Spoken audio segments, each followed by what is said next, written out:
we all sat and watched this 2024 presidential election, and man, was it something.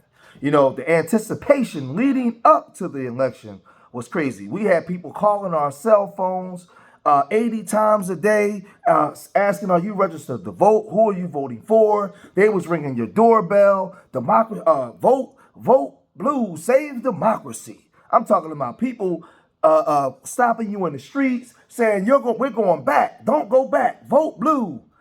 And I mean, it was to the point where, like I said, the phone would ring off, just off the hook, to the point where people would call and I would just hang up the phone. But we found out that she ended up losing. Kamala Harris ended up losing the race. And I feel like Kamala Harris lost the race because she alienated a lot of people. You know, there was a lot of Latinos that didn't feel as though she spoke to them, because she failed to realize that there was a split where a lot of Latinos are not in favor of these immigrants coming into the country illegally. They're not. There was the W woman who voted for Trump at 51%. A lot of them had umbrage with a lot of things she was saying because they felt like she was just saying a lot of words but wasn't doing anything. They didn't trust her. And there were some black women, right, that decided to cross over to the other side because they didn't trust Miss Harris. But a while back, this woman, Amanda Seals, said that she met with Kamala Harris and she had some choice words for Kamala Harris because she felt like she was being censored by these people. And this is what she said. Put in clips of Kamala Harris stating things. I don't need politicians to state things. I need politicians to do things. When I met with Kamala Harris after she summoned me, I said to her straight up, you talk out two sides of your neck and we don't know what you're talking about. I wouldn't be surprised if it's Kamala Harris who's trying to shut me the fuck up. Because I told her straight up that I feel like she is disingenuous in her messaging. And she said to me, well, you're being too critical. And I said, I am a voter. I'm supposed to be critical. That's my job. And I want to see actions.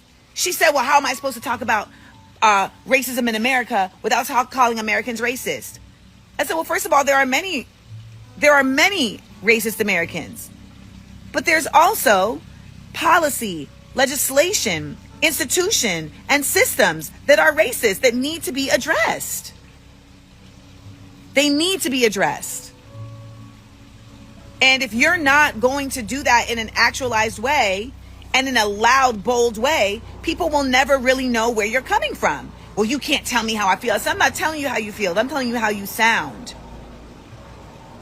I'm telling you how you sound. Okay?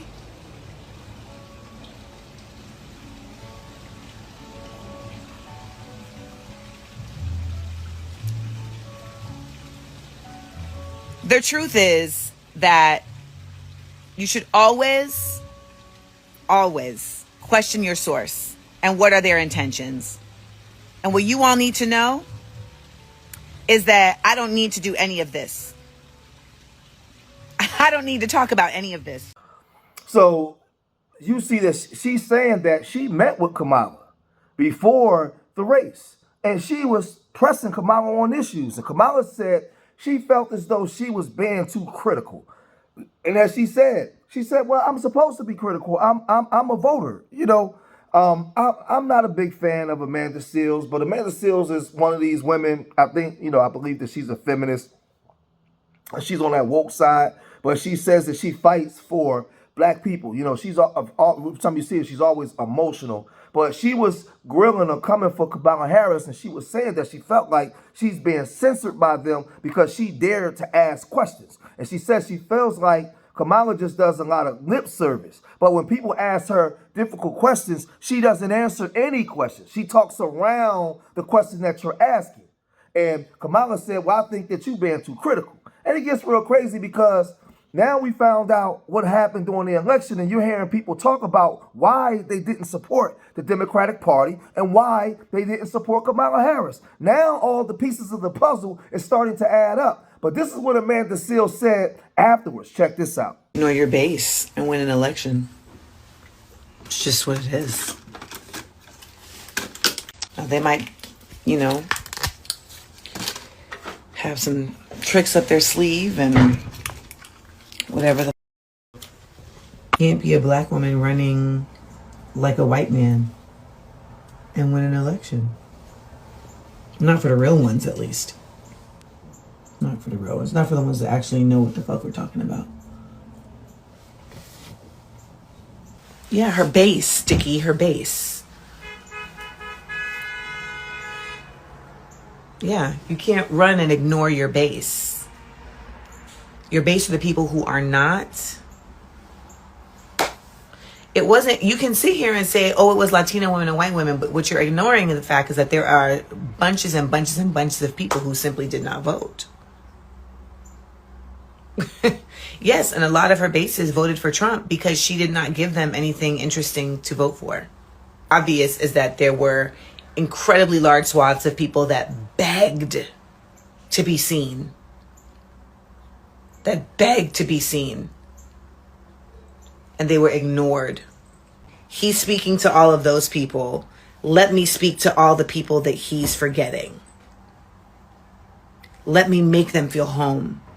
Let me make them feel safe. Many of you watching right now, you're going to have to be forced to wake up in these next 4 years and realize that it's not just about. You're going to be forced to realize that the only way that this person and this faction, this fascism, this version of fascism, because it's all fascism, the only way that it gets dealt with is by connecting with people that are not you, that are not like you, with seeing the people that are not like you and making them feel at home. And see, the Democratic Party took a big gamble and they lost. They alienated a lot of the black base that's been supporting them. Because when they heard black men and certain percentages of black women begin to ask questions and lash out, what they did was basically turn a blind, go tone deaf to what we were saying. We were asking questions about what we saw in the Olympics, right? With that trans swimmer.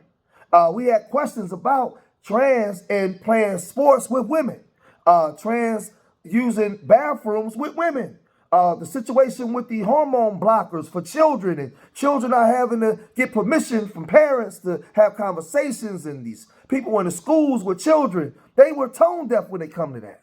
They ran with women's reproductive rights to lull a lot of women to sleep, but at the same time, they brought out the booty hole man, Luke himself, and the WAP girls, right? The WAP girls to be the spokesman for you.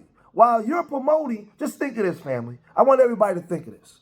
While you're promoting and running on women's reproductive rights, you brought out the very people that support casual sex in the black community to sing, twerk, and be your spokespeople. You brought Cardi B out in the fourth quarter who promotes F a N-word, get some money. Become a single mom. You brought the industry floozy. It's crazy. And then you brought Luke, the booty hole man, and had Plies, and we know his lyrics. These are the people that you had speaking for you while you was running on women's reproductive rights. And you thought that we were that stupid? And then another part was, she brought Megan Thee Stallion out. And Megan Thee Stallion is an industry pass-around. She said she's a savage. She want Captain Hook. So you had Captain Hook twerking on the stage while you talking about women's reproductive rights.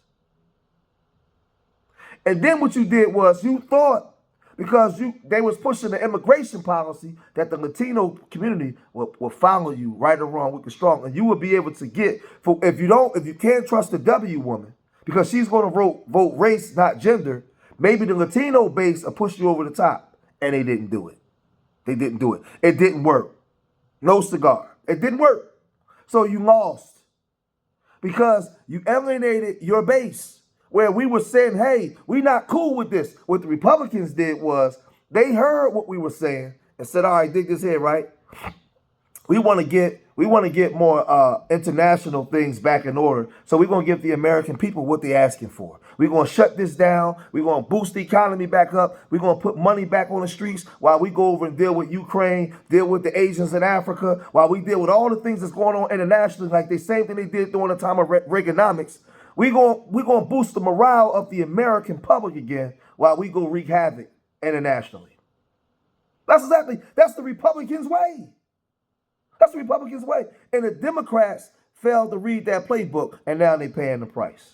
Now they're paying the price. It's just as simple as that. It's not that hard to figure out. It's not that hard. But I'm going to cut this video short here. If you made it this far in the video, hit that like button. Subscribe to Street Media TV. Leave your comments in the comment section. Let me know what you guys think. And remember, I love y'all. Till the next time. Peace.